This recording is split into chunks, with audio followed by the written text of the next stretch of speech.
Demons and forces of darkness are horror-made staples for a reason. They're horrifically terrifying. Whether you believe in demons or not, there are enough supposedly true stories of demonic encounters out there to make an endless string of movies. From adults to kids, from believers to non-believers, those who went out looking for trouble to those who just made the mistake of moving into the wrong house, people have had truly chilling encounters with vengeful demons they've offended. While it's generally ill-advised to pursue any demons at all, these demons you don't want to mess with, and they're truly the stuff of nightmares. Some take terrifying forms, some inflict horrible pain, and others lend those that they possess strange powers. They've even committed and inspired slayings. While some demons, such as the Bell Witch, are parts of tales that have been passed down for hundreds of years, others have occurred only recently. In 2008, a board-certified psychiatrist even documented a real-life case of what he considered a clear-cut demonic possession. What's out there is dark, it's terrifying, and here are the reasons why you don't want to piss any of it off. Shortly after his family rented a new home, 11-year-old David Glatzel was repeatedly visited by demons that took both bestial and human forms and would threaten and attack him, leaving mysterious wounds all over his body. The rental house was a site of strange occurrences that only worsened after a priest performed a cleansing. Glatzel would speak in tongues and randomly convulse and levitate. He gained over 60 pounds in only a few months. Multiple exorcisms revealed the names of the 43 demons which possessed him, but it did nothing to fix the problem. Things got even worse when David's sister's fiancé, 19-year-old Arnie Johnson, taunted the demons inhabiting David, demanding they leave David alone and possess his body instead. Johnson then also began to suffer strange trances and bouts of anger. He crashed his car into a tree, claiming the demons had taken control of the vehicle. Formerly a calm and mild-mannered person, Johnson got into an argument with his landlord, Alan Bono, and stabbed him to death, later claiming that he remembered none of it. This was the first high-profile murder case in America where being possessed by demons was used as a legal defense, though the judge rejected this defense.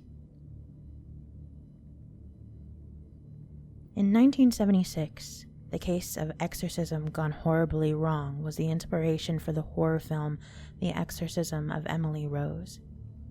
A 23-year-old, mentally ill and epileptic German girl, Anneliese Michel, was suspected of being possessed due to her aversion to religious pictures and symbols, convulsions, ability to speak in tongues, foul smell, and a generally terrifying behavior. She would eat coal and spiders, drink her own urine, bark like a dog, and once even bit a bird's head off. Michel believed she was willingly undergoing these torments to atone for the sinfuls of modern life. She died of dehydration and starvation after undergoing nearly 70 exorcisms. Having refused to eat at the time of her death, she weighed only 68 pounds. 2 years after her death, her parents and the 2 priests who held the exorcisms were sentenced to 6 months in prison for negligent manslaughter.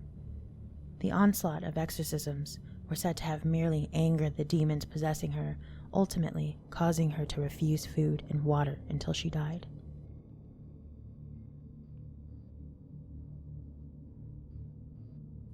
An American woman struggled with demonic possession so severe and obvious that it was documented by a board-certified psychiatrist and associate professor of psychiatry at New York Medical College, Dr. Richard E. Gallagher, in a paper for the New Oxford Review.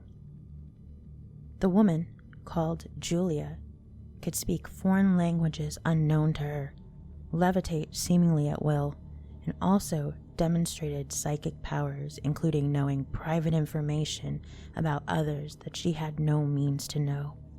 Gallagher wrote the paper in order to academically document a case of demonic possession. The patient, who was previously known to have ties to Satanists, may have done something to conjure or otherwise anger dark forces.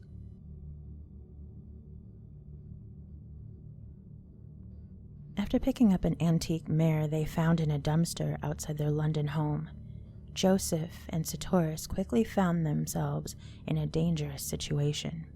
They suffered bad luck, including both health and financial problems.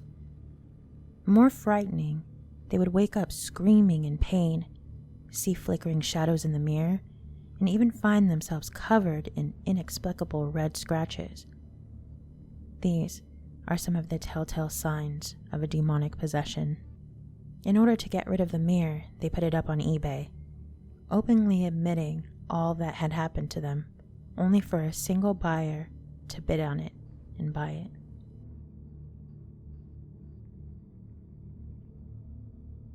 In 2014, Latoya Ammons and her 3 children moved into a new home in Gary, Indiana.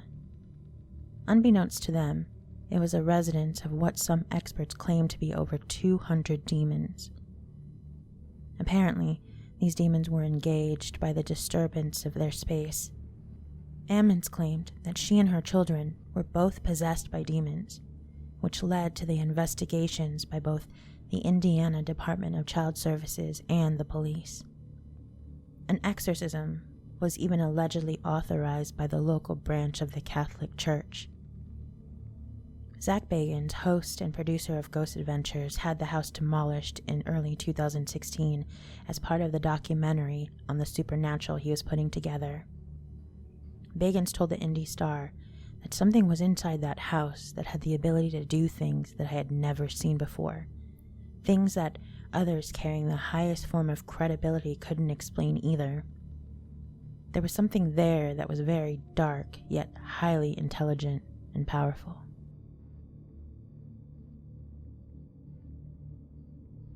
The Exorcist is considered one of the greatest horror films of all time, but not many people know that the possession of poor Regan in the film was actually based on a real-life exorcism of a 14-year-old called Robbie Mannheim, who was known at the time as Ronald Doe. The boy found himself possessed by a terrifying demon after using a Ouija board to try and contact his dead aunt in the 1940s. Objects would be thrown around, furniture would be toppled over, strange footsteps could be heard within his home, and religious pictures would vibrate on the walls as he passed. At school, his desk would slide around the room in front of witnesses. A series of violent and unsuccessful exorcisms followed, during which he spoke in tongues and attacked priests with horrifying strength. Eventually, an exorcism was successful, and he went on to live a normal life.